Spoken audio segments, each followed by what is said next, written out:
মানে ভয় পেয়ে গেছি, খালি কাঁদতেছি আর ওরে খুঁজতেছি। পরে আমি পেছন থেকে ডাকি, সাদিয়া সাদিয়া দাঁড়াও প্লিজ দাঁড়াও। ও আরো জোরে হাঁটা দিছে আমার ডাক শুই না। পরে আমি যাই ওর পা ধরে, প্লিজ তুমি এমন কইরো না, তুমি মানে তুমি ঘর সত্যি থেকে সত্যি চলে যাচ্ছ। ঘাট ধরে বাই করে দিয়ে পা ধরে, তখন মনে চায় না যে মানে রাস্তাতে ফালায় পারাই। মানে মানে আমার আসলে কপালটাই খারাপ, মানে ভাগ্য যার সাথে থাকে না সে কোনো জায়গায় যে শান্তি পায় না। মাত্র 14 বছর বয়সে একে একে 2টা বাচ্চা নষ্ট হইলো, 14 বছর বয়সে 2টা বাচ্চার মা হয়ে গেলাম, ওদিকে একটা বাচ্চার চোখ দিয়েও দেখতে পারলাম না। এর মাঝখানে মানে শুধু শুধু মানে মাই কিচ্ছু করে নাই, কিচ্ছু জানে না, শুধু শুধু মায়ের ফোন দিয়া বলতেছে কি তুই আমার বাচ্চা নষ্ট করে দিছিস, তুই কিরকম, তোরে যদি আমি পাইতাম তোর মহে ছেড়ে দিতাম। মানে এরকম ভাবে মার সাথে খুব বাজে আর মিসবিহেভ করি। আসলে মার অভিশাপেই আমার জীবনে এত অকারেন্স হয়। পরে আশেপাশের মানুষ মানে আমি মানে ভাবতাম কিসের জন্য আমার সাথে এরকম হইলো, পরে আশেপাশের মানুষের দ্বারা আমি মানে বুঝতে পারি যে ওই যে একটা বাড়ি মারছিল, আসলে ও তো চায় না বাবা হিসাবে যে কখনোই বাচ্চাটা নষ্ট হয়ে যায়, কিন্তু ওর এই একটু অসাবধানতার কারণে আর হুটহাট এই রাগের জন্য আজকে মানে আমারে এত কিছু সাফার করতে হইলো। এই যে আমার এই ছবিগুলো দেখেন, মানে আমি যে কোনো রকম মরার ঘর থেকে ফিরে আইছি এই ছবিগুলো দেখলেই বুঝা যায়। এরপরেও মানে আমি তো ব্লিডিং বন্ধ হয় নাই, খুব অসুস্থ আমি, তাও মানে আমার একটা প্রাইভেট স্পেস ছিল না। ওই অবস্থায়ও আমি বারান্দায় শুয়ে আছি, এদিকে এই যে এই বিবেকবান মানুষ, তখন কিন্তু বিষয়টা অনেকটা স্বাভাবিক হয়ে গেছে। তখনও মানে এই বিবেকবান মানুষ ঘর তো দিতেই পারে না, অ্যাটলিস্ট ওই সময়টার জন্য আমার একটা মানে সেফ ঘর সে দিতে পারে না। তারপর ওইসব ব্যাপার নিয়ে আসলে আমি খুব ক্ষুব্ধ, মানে মনে মনে খুব রাগ। পরে এই বিষয়গুলো নিয়ে রাগ হইতে হইতেই ওর সাথে মানে আমার সম্পর্কটা একটু হালকা হালকা করে খারাপ হয়ে যাইতেছিল। পরে ওর মা মানে 1 সপ্তাহ যাওয়ার পরেই মানে ঘরের সংসারের কাজটা করাই লাগবে, এই 1 সপ্তাহ পর থেকে ওর মায়ের টুকটাক হেল্প করতাম, কিন্তু মানে সে আমার সাথে কিসের জন্য জানি রাগ, আমি আমি আই ডোন্ট নো।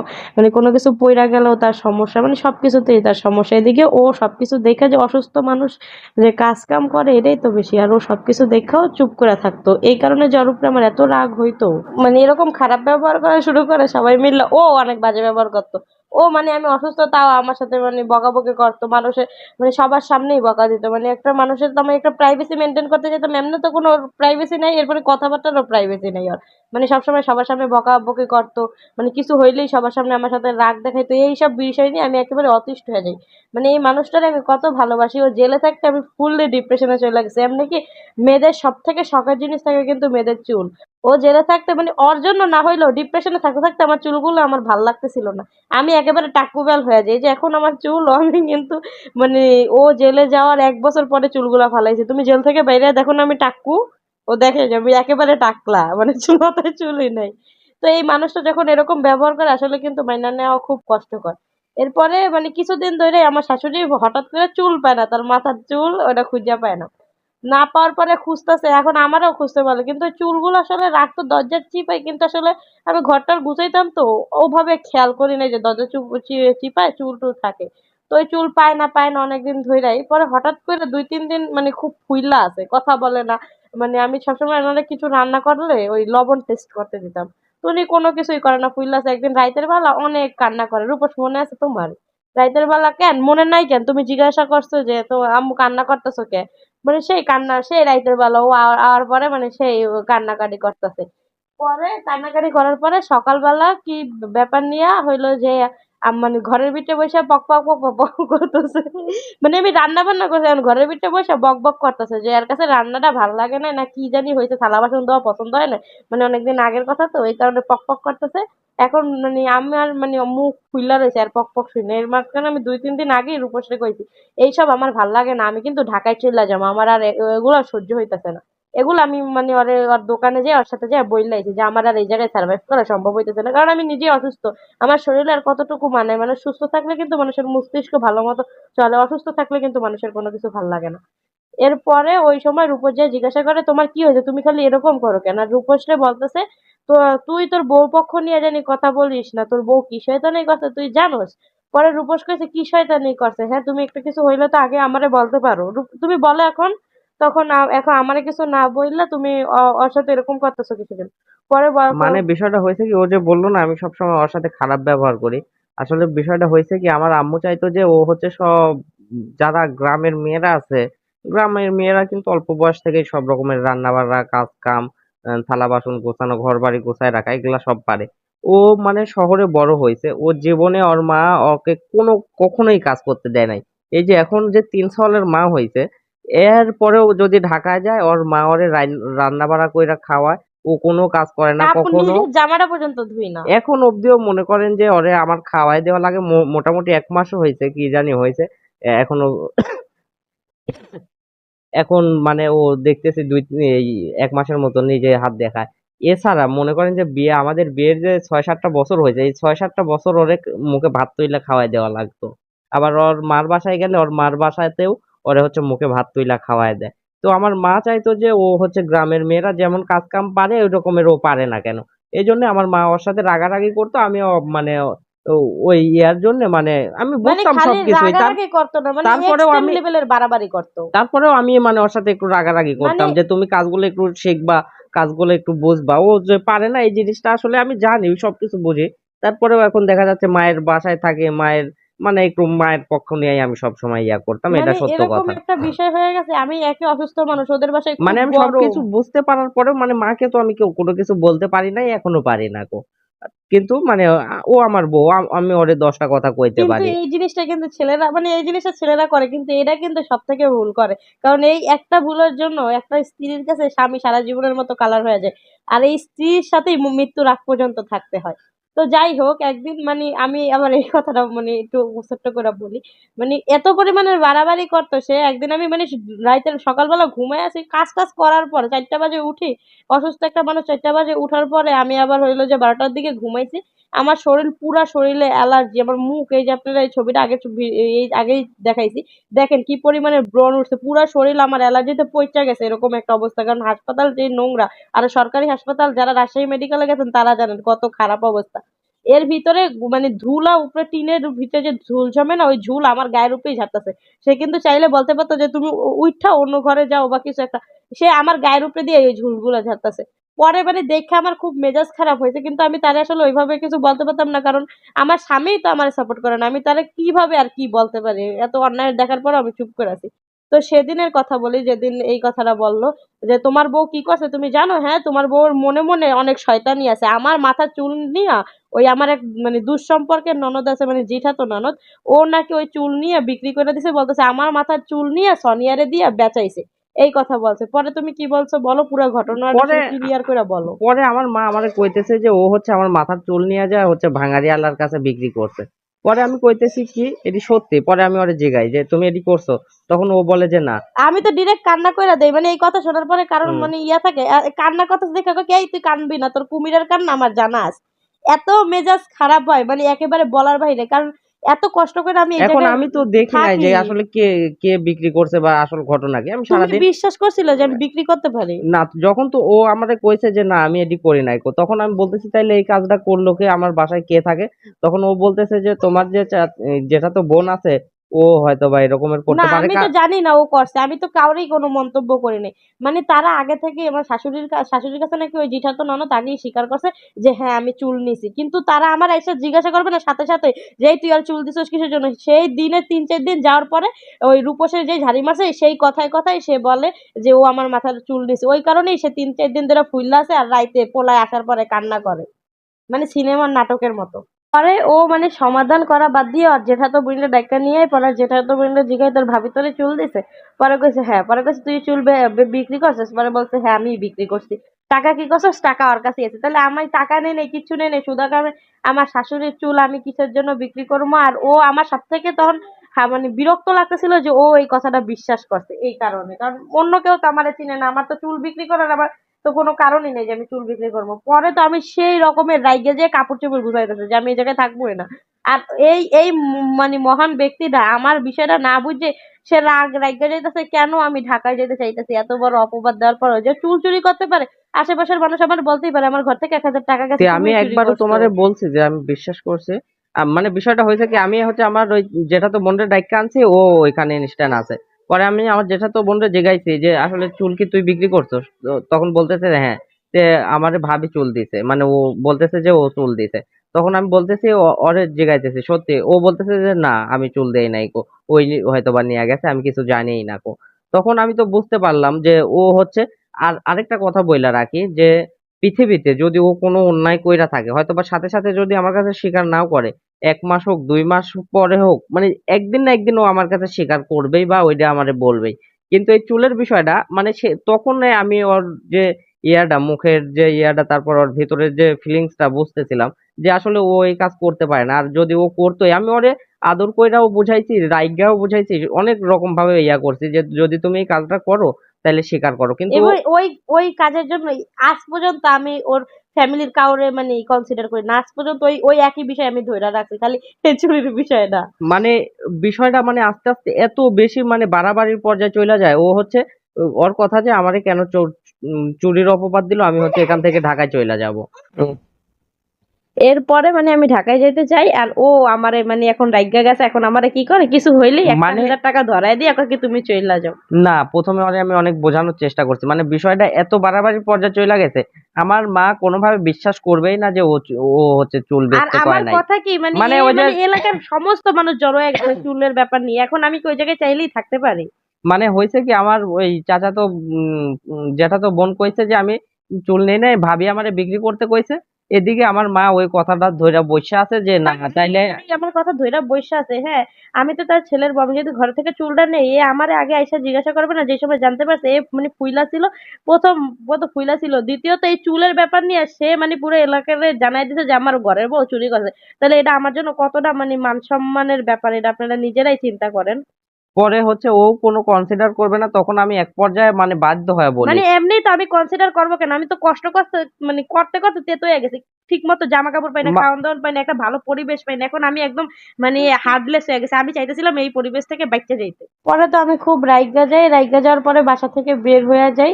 ও আমারে আর না করতে পাইরা কইছে, "আচ্ছা ঠিক আছে তুমি চইলা যাও।" এই কথা বইলা ওদের ওই জায়গায় বাস স্ট্যান্ডে যাই। বাস স্ট্যান্ডে যেয়ে আমার ১,০০০ টাকা দিয়া দেয়। দিয়া দেওয়ার পরে কয় কি তুমি একটা গাড়ি ঠিক করে দেয় যে এটা দিয়ে বাস স্ট্যান্ডে তুমি চইলা যাও। চইলা যায় গাড়ি ঠিক করে তুমি তোমার মতো চইলা যাও। এই কইয়া ও আর দোকানে চইলা গেছে। পরে আমি মানে বাস স্ট্যান্ডের ওই রাস্তায় কিছুক্ষণ গেছি। যাওয়ার পরে আমি রিয়ালাইজ করলাম এখন যে আমি এত কাঠখড় পুড়ায়া ওদের বাসায় আইলাম। আমার ফ্যামিলিতে গেলেও তো আমি সারা জীবন কথা শুনবো। এই কারণে আমি সিদ্ধান্ত নিলাম মরলে মানে সবাইরে নিয়া মরবো। আসলে আর ফ্যামিলি আমার যেরকম মনে করতো যে কথা শুনাইতো আমি কিছু বলতাম না। মনে করছে কি ওরকম ভাবেই চুরির অপবাদ দিয়া বলবে যে চইলা যাইতে আর আমি চইলা যাবো। কারণ তারা তো চাইতেছিল ওর আর আমার সম্পর্কটা যেকোনো মূল্যে ভাইঙ্গা দিতে আর নষ্ট করে ফেলাইতে। একেবারে এইটাই চাইতেছিল। তাদের মনের ইচ্ছা ছিল যেন এই সংসারটা না টিকে। এরপরে আমি মানে ভাবলাম কি আমি তো এই জায়গা থেকে গেলে একেবারে যাব। আর একেবারে যেহেতু যাব তাহলে ওর সাথে সব সম্পর্ক ডিসমিস করে যাব। যেহেতু ও আমার সাথে এরকম মানে একটা কাজ করতে পারছে, আমারে সবার সামনে এরকম অপমান করতে পারছে, ওরে আমি হেনস্থা করব। পরে আমি ওই জায়গায় যেয়ে আমি তো ওই জায়গায় কিছুদিন ভাড়া থাকছি। ওই যেই বাসায় ভাড়া মানে ভাড়া বাসায় ছিলাম ওই বাড়িওয়ালির কাছে যাই। পরে এই যে ওই জায়গার এলাকার মানুষ সব জড়ো কইরা এই কাহিনীগুলা বলছে। বলার পর ওই এলাকার মানুষ ওই জায়গার যেই মানে কমিশনার উনার বাসায় আমারে নিয়ে যায়। পরে কমিশনারের বাসায় যায় সবকিছু বলে ওই কমিশনারের বাসা থেকে ওরেও ফোন দেয় আমার মায়েরও ফোন দেয়। পরে আমার মাই বলে কি আচ্ছা আমার মেয়ে যখন আসতে চায় তাহলে ওরে পাঠায় দেন। এই কথা বইলা ওরে ফোন দিছে আমার মা যে কিরে রূপস মারিয়া কই। পরে রূপস নাকি বলছে আচ্ছা আমি দেখতাছি। এই কথা বলছে পরে ওরেও কমিশনারের বাসা থেকে ফোন দেয়। ও প্রায় ৮টার দিকে কমিশনারের বাসায় যায়। সেখান থেকে মানে কমিশনারের ওরে বইলা পাঠায় আমারে মানে ওরে বলতেছিল যে তুমি এই বউ নিয়ে যাও, মানে নিয়ে যায় তুমি কিভাবে আর মার কাছে দাও সুস্থ স্বাভাবিকভাবে দিয়ে আসবা। আর আমারে বলতেছিল তুমি কি চাও? আমি বলছি যদি আমার পাঠায় দেয় হয়তো এখান থেকে ডিভোর্স দিয়ে আর একটা মানুষ নিয়ে আমারে পাঠায় দিবে, নইলে আমারে আলাদা সংসারে নিয়ে রাখবে, কারণ আমি আর এই সংসারে থাকবো না। পরে ওই জায়গা থেকে আমার নিয়ে যায় বাসার ভিতরে। এই বাসার ভিতরে আমি তো খুব রাইগা গেছি। আমি মানে রাস্তায় যাইতেছিলাম আর সুমনে ওরে কথা শুনাইতেছিলাম। এইভাবে মানে রাস্তা দিয়া যাইতেছিলাম। পরে বাসায় নিয়ে যাওয়ার পরে ও আমার রাস্তায় দাঁড় করে আর ঘরে যায়। মানে তখনও সে মানে চিন্তা করতেছিল জাস্ট আর ঘরে ওই বাড়ির বারান্দায় থাকার চিন্তা করতেছিল। আর আমার মাথায় ওই চিন্তা ছিল না, কারণ মানে আমি এত স্যাক্রিফাইস কেন করব? মানে ছোটবেলা থেকে আমার একটা কি মানে আমি ওই বাসাটা ছাড়া পৃথিবীতে কোথাও যায় শান্তি পাই না। যে সময় ঢাকায় গেছি ঢাকায় যাও ১ মাস ২ মাসের বেশি আমি কোনোদিন টিকতে পারি নাই গো। মানে পৃথিবীতে যাই কিছু হোক ছোটবেলা থেকে আমার স্বপ্ন যে আমার ফ্যামিলির সাথে আমার বাবা মা ভাই বোন সবাই আমরা একসাথে আর থাকবো। একটা এর মানে ভিতর আমি কখনো দুঃখজনক বিষয় কি জানেন? আর ওই যে ওই বাড়ির জায়গাটা কিন্তু ওরই না, ওর ভাইয়ের নামে। ও যে সময় জেলে ছিল ওই সময় দলিল কইরা নেওয়া হয়। আর মাই দলিল কইরা দেয়। এই অল্প একটু জায়গা আসলে অত চিপ মেন্টালিটি আমার না যে ওই জায়গা নিয়ে আমি ঝামেলা করব বা কিছু করব। কিন্তু ওই জায়গাটা ওর ভাইয়ের নামে দলিল করা ছিল দেখে ওরে বারবার লাথি মেরে বাই করে দিতেছিল। মানে আমি চাচ্ছিলাম যে ওই বাসাটাতেই সবাই একসাথে থাকি। কিন্তু আসলে পরিবেশটা ওই রকমের হচ্ছিল না। আমার ফ্যামিলি থেকে মানে কোনোভাবেই একটু বিন্দু পরিমাণেও আমার জন্য স্যাক্রিফাইস করে নাই কো। মানে আমার বউ যে কোনো ভুল ত্রুটি করুক বা কোনো ভালো কাজ করুক, মানে কোন ভালো কাজ করলেও তাদের কাছে খারাপ লাগে, আবার খারাপ কাজ করলে তো খারাপ লাগেই। মানে কোনো কিছুই আমার ভালো লাগে না তাদের। পরে ও ওই জায়গার বাপ মার সাথে পরামর্শ করে, মানে ওরা কি পরামর্শ করে আমি জানি না, পরে আমার নিয়ে যায়, নিয়ে যাওয়ার পরে মানে আমার ফ্যামিলি থেকে আমার মা, আমার বড় ভাই সবাই বোঝাইতেছিল যে ও যখন যাইতে চাচ্ছে তাইলে ওরে হচ্ছে পাঠায় দে। কিন্তু আমি মানে ওরে যে পাঠাবো, মানে জীবনে কতবার যে ওরে হচ্ছে রাগারাগি করে দুইজন মারামারি করে ওরে পাঠাই দিতে গেছি, কিন্তু কখনোই আমি ওরে পাঠাইতে পারি নাই। হয়তো বা কখনো পারবো না। এই যে এখনো মাঝে মাঝে ঝগড়া হয়, ও চইলা যাইতে লাগে, ও কত রকমের ইয়া করি, কিন্তু কখনোই আসলে ওকে পাঠানো হয় না, আমি পারি না। মানে ওরে যে ছাড়া আমি থাকবো এই জিনিসটা আসলে যে সময় ঝগড়া হয় ওই সময় মানে মনে হয় যে বাল চইলা যাক, সবকিছু শেষ হয়ে যাক। আসলে কিন্তু দুঃখের কথা মনে পড়লে আমার হাসি ওঠে। কিন্তু আসলে আমি ওরে জীবনেও পারি না ওরে ছাড়া থাকতে, এই জিনিসটা হয় না আমার। পরে কি হয়, ও আমারে বাসায় নিয়ে যায়, নিয়ে যাওয়ার পরে মানে ওর মা আর ভাই মিলে আমার দোষগুলো বলতেছিল, আর আমি এই জায়গায় দাঁড়ায় দাঁড়ায় এখন তো মানে আমার আটার মাঝে ছাতাকলি হয়ে গেছে, মাথার তার সব কয়টা একসাথে ছিঁড়ে গেছে।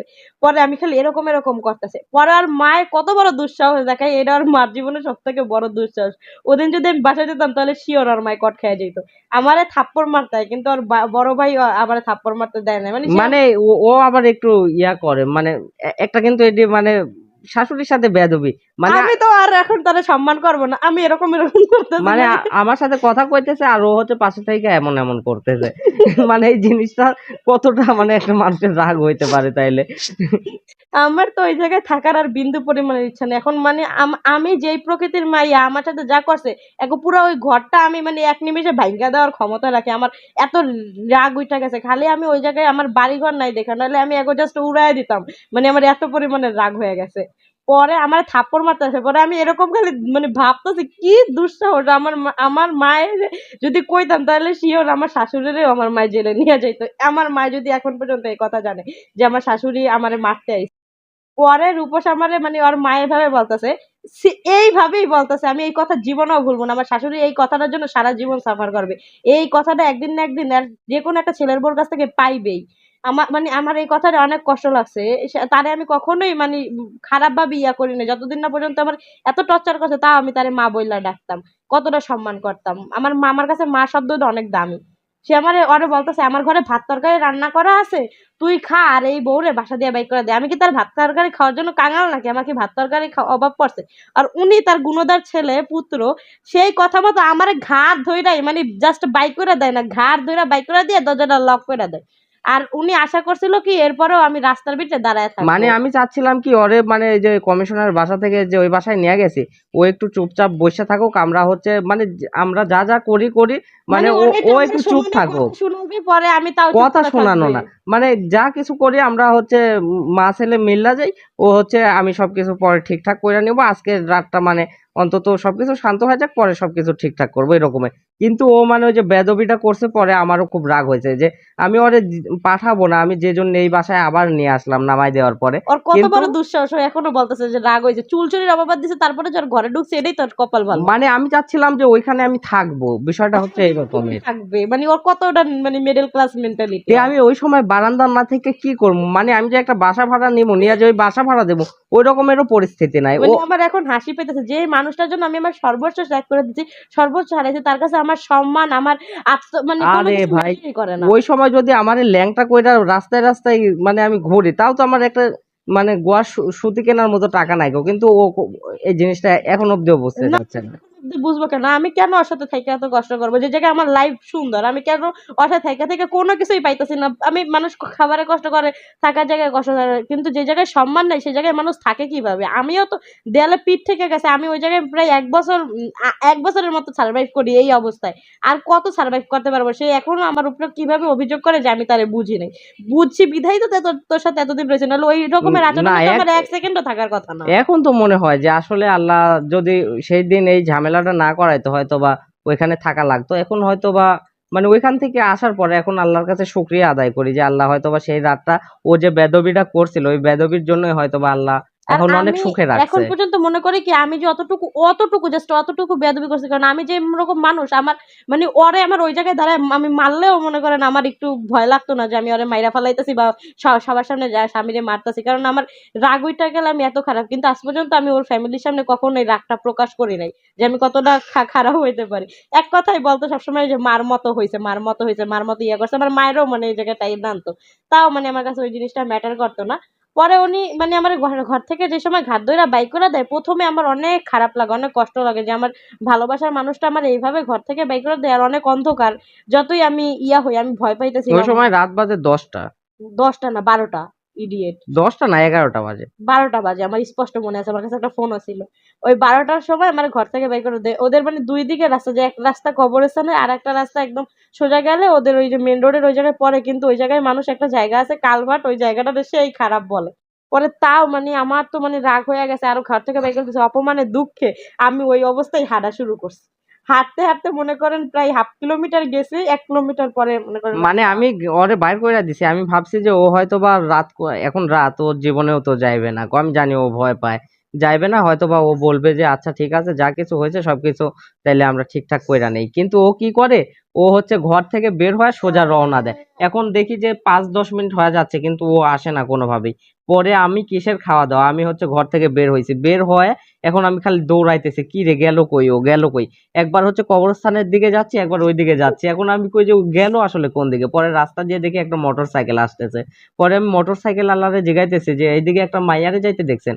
তখন বলতেছে ও হ্যাঁ ওই কালভার্টের কাছে। তখন আমি আরো জোরে দৌড়ানো শুরু করছি। এখন দেখি ও শা কইরা খালি চইলা যাচ্ছে। আমি পেছন থেকে সেদিন যদি আমি ডাকি। যাইতে পারতাম আমি তাহলে তো সেই আমি মানে ভয় পেয়ে গেছি, খালি কাঁদতেছি আর ওরে খুঁজতেছি। পরে আমি পেছন থেকে ডাকি, সাদিয়া সাদিয়া দাঁড়াও প্লিজ দাঁড়াও। ও আরো জোরে হাঁটা দিছে আমার ডাক শুই না। পরে আমি যাই ওর পা ধরে, প্লিজ তুমি এমন কইরো না, তুমি মানে তুমি ঘর সত্যি থেকে সত্যি চইলা যাচ্ছ। ঘাট ধইরা বাইর করে দিয়ে পা ধরে, তখন মনে চায় না যে মানে রাস্তাতে ফালায়া পারাই। মানে আমি তো রাইগা ওরে ঘর থেকে বাইর কইরা দিছি। আমি বুঝতে পারি না যে ও সত্যি মানে সত্যি উনি চইলা রাইগা যাবে। বাই করে দেন। ও তখন চাইতেছিল কি যাই হোক আমি আমার মানে মার পা চাইতে থাইক্কা যাইতে পারলে আমার কোন রকম মানে হইলো। আমি চাচ্ছিলাম যে ওই বাসাটায় থাকি, নাইলে আমি যাই থাকবো কই, এই হচ্ছে মূল ঘটনা। কিন্তু ও যে সত্যি সত্যি চইলা যাবে আমি বুঝতে পারি না। মানে পরে আমারও ধৈর্যের একদম সীমা ভেঙে যায়। কিসের ভালোবাসা, যখন অপমান আর হইলো যে অভাব ঢুকে, ভালোবাসা পরে তখন আমি সাথে যাই সাথে ওর কান্না দিয়া পালাই। ওর পা ধইরা তারপরে ইয়া করি, সাদিয়া প্লিজ তুমি এরকমের কইরো না, আমি আসলে বুঝতে পারি নাই তুমি সত্যি সত্যি এখন চলে আমি আসবা। তোমারে নিয়ে আলাদা বাসায় নিয়ে থাকবো, মানে আমি তো আসবো না কোন রকম আলাদা বাসায় পরে ও থাকা থেকে। কোনোভাবেই আর আসবে না, চইলাই যাইবে। পরে আমি বলি যে আচ্ছা ঠিক আছে, আমি আর ওই বাসায় যাব না, আলাদা বাসায় থাকবো। তারপরও আমি আসবো না। পরে আমারে চাইপ্পা ধইরা একটা ভ্যানের উপরে উঠায়, চাইপ্পা ধইরা উঠায় পরে আমারে নিয়ে আয়। নিয়ে যাওয়ার পরে ওই জায়গায় সবাই মানে ঘরের যার যার ঘরে যায় ঘুমায় রয়েছে, আর ও সেই মানে বারান্দায়, যে বারান্দার মায়া সে ত্যাগ করতে পারে নাই, সেই বারান্দায় আমারে নিয়ে শুয়ে আছে আর কইতেছে তুমি যে কোনো ভাবে ম্যানেজ কইরা নাও সাদিয়া, সকালবেলা উঠা তুমি আবার একটু রান্না বান্না কইরা ইয়া করে নিও। আসলে আমি এই জায়গা থেকে কোনোভাবে যেতে পারবো না, তুমি আমার অবস্থাটা তো বুঝতে পারো। আমি ডিরেক্ট বইলা দিছি আমি এই জায়গায় থাকবো না, থাকতে হলে আলাদা বাসা নিয়ে থাকো, নাহলে সকালবেলা আমারে নিয়ে সুন্দর মতো বাসায় চলে যাবো। আর মনে মনে ভাবতেছি একবার খালি তুই আমারে ঢাকায় বা আমার বাসায় নিয়ে যেত, রাখবো আমি বাইরে আমার ঘরের সামনে ঝুলায় রাখবো। পরে এটা আমি মনে মনে ভাবতেছি, বলতে তো আছি না। পরে সকালে মানে যেই সময় ভোর রাইত হয় ওই সময় আমার 7টার দিকে ডাকে, সাদিয়া উঠো উঠো যাও আম্মুর কাজে হেল্প করো। আমিও ধ্যাতার মতো শুয়েই আছি, কিসের কাজে হেল্প, আমার আর সংসার করার শখ সারা জীবনের মতো মিটটা গেছে। আরে আরে সবাই মিলে বুদ্ধি দিতেছে, আমি শুনতে পাইতেছি যে এই সংসার 20 বছর গেলেও টিকবে না। তোমার কি কি বুদ্ধি দিছে বলো একটু এখন। বলতেছে এত জিদ যে মাইয়ার হয় এই সংসার জীবনেও টিকবে না। মানে তারা এই জিতটা দেখলো, কিন্তু এদের এর আগে যে তাদের জন্য আমি কত কিছু করলাম তারা সেইটা দেখলো না, কিন্তু তখন যে আমি জিদ দেখাইছি তারা কিন্তু সেটা ঠিকই দেখলো। আর এই যে চোরের অপবাদ দিয়ে আমার বহাই দিয়েছে, এটা আর তাগো চোখে বাজে না। পরে তো ও মানে ওই বাসায় থাকবেই না, আর আমার ফ্যামিলিতে মানে কোনোভাবেই সম্ভব না। আমার ফ্যামিলি মানে এখন রাখলেও তো ও থাকবে না। পরে আমি হচ্ছে ওরে নিয়ে ঘর থেকে বের হয়ে আসি। বের হয়ে আসার পরে এখন হচ্ছে, এখন কি করবো, ওরে কি পাঠাই দেবো এক নাকি সেকেন্ড, আমি আমি একটা। আমার একটা ছোট্ট কথা বলি। আমার একটা দেওর ছিল, ফুফাতো দেওর, নাম ইমন। ও হয়তো বা ভিডিওটা দেখবে না, আর দেখলেও ওর উদ্দেশ্যেই বলে, যে সময় আমার নিয়ে বাইরে যে ও একটা কথা বলে আমার অনেক মানে মজা লাগবে না কানবে না, আমি হাসবো, আমি ভুলা যাই, কয় কি বাই বাই ভাবি আর কখনো আপনার সাথে দেখা হবে না।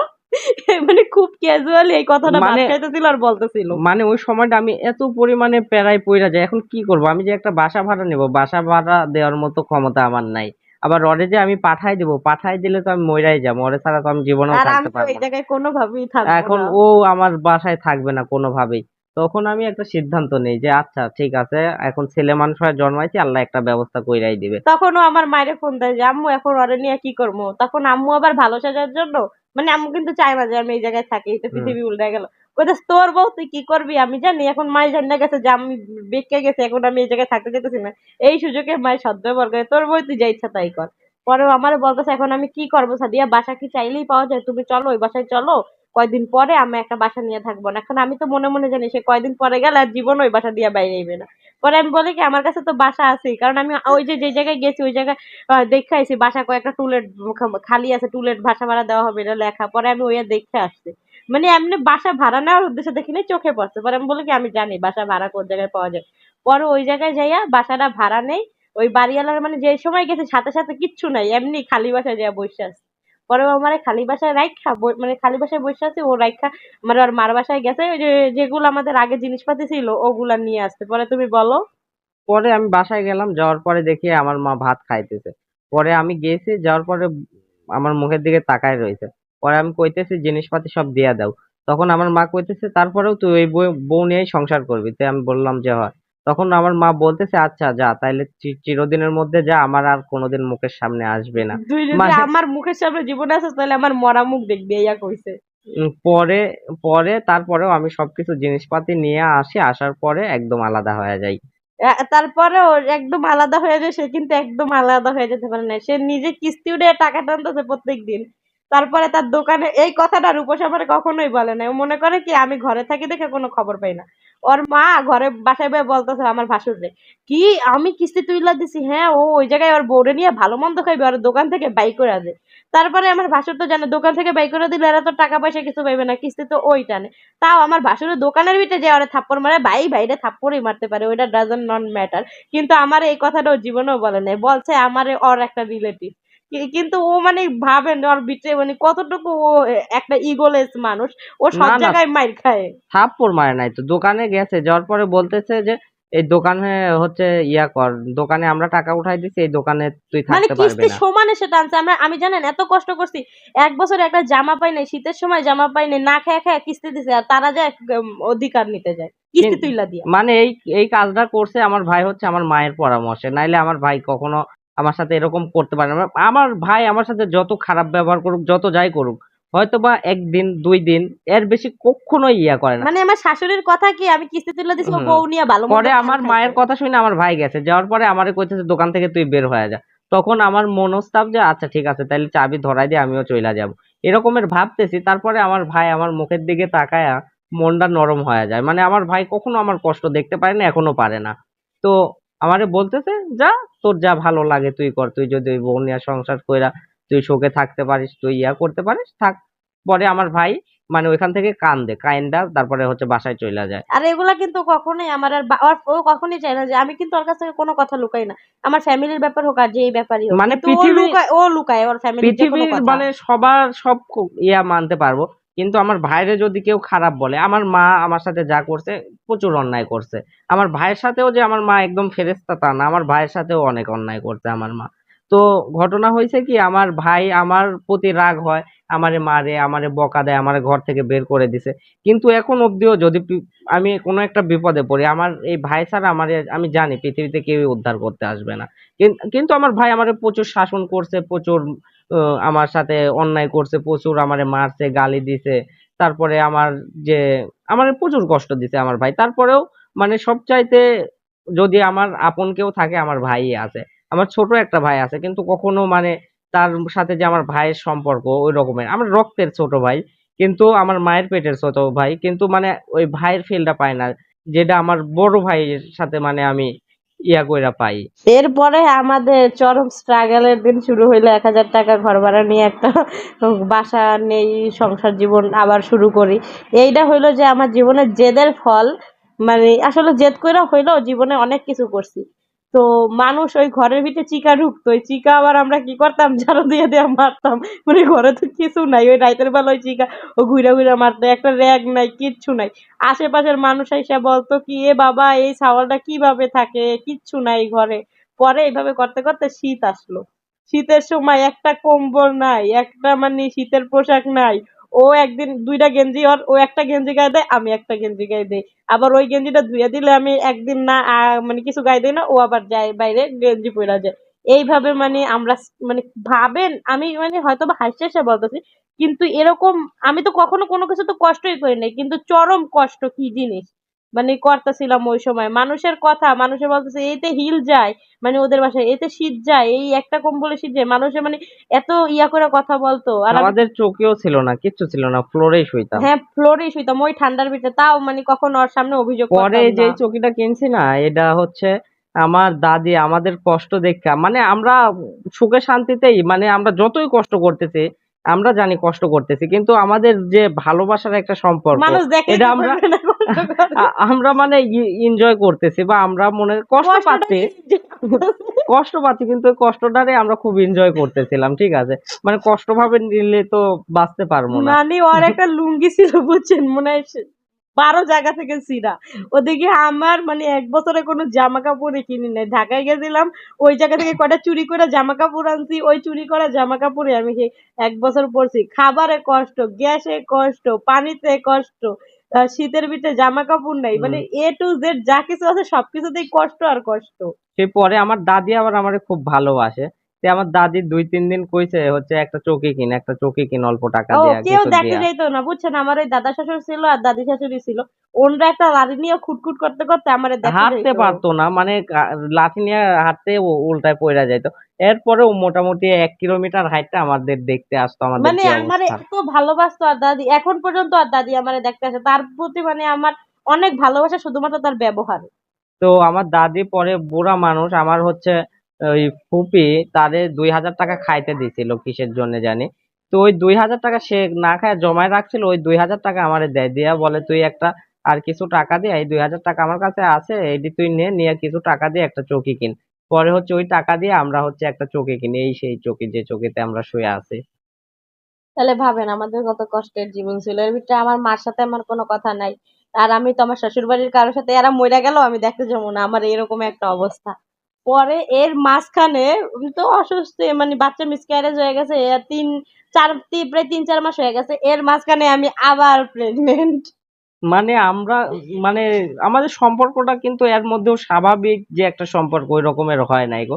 তো আমরা আসলে চাইতাম একটা বাচ্চা, খুব করে আল্লাহর কাছে চাইতাম, কিন্তু আসলে আল্লাহ কেন জানি বারবার ২টা বাচ্চা পর পর আমাদেরকে মানে দিয়াও আবার কায়রা নিল। আপনি চিন্তা করেন একটা মানুষের কত বড় দুঃসাহস। কয়দিন আগে একটা মানে মিসক্যারেজ হয়ে গেছে। আবার মানে একটা প্রেগন্যান্ট আমরা শুধু ওইভাবে মানে আল্লাহর কাছে চাইছি কিন্তু ওইভাবে মানে চাই নাই। কিন্তু আল্লাহ দিয়া দিছে আর আমরা মানে ওইভাবে নাও করতে পারি নাই। কিন্তু আমাদের দুঃসাহসের কথা চিন্তা করেন, খাইতে পারি না মানে বাচ্চা নিয়ে টানাটানি। মানে মরার মুখ থেকে মইরা যাই ফিরাইছে ও, কিন্তু রাজশাহীতে যে সময় যায় মইরা যাই ফিরাইছে, এরপরেও আবার মনে করেন যে আমাদের একটা বেবি কনসেপ্ট করে, আমার ডাক্তার বলছিল মিনিমাম ২ বছরে আর কোনো বাচ্চা না নিতে।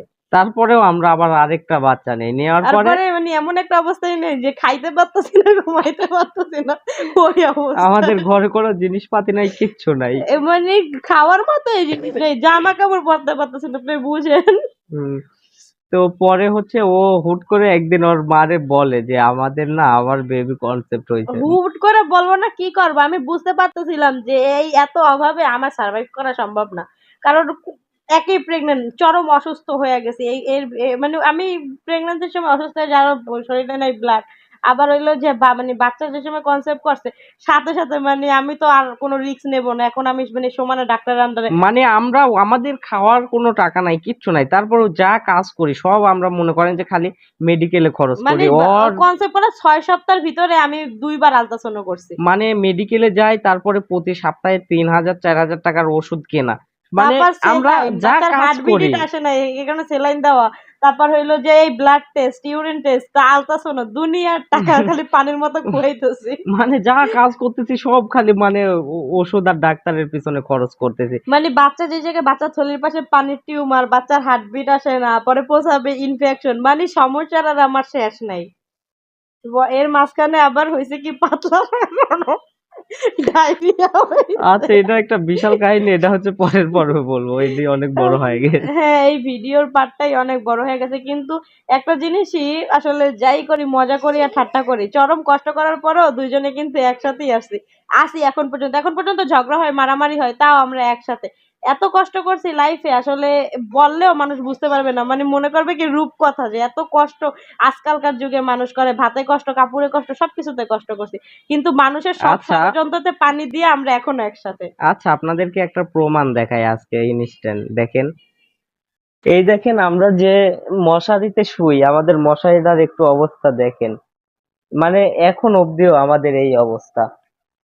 এই যে দেখেন, এই মশারি নিয়ে আমরা ঘুমাই।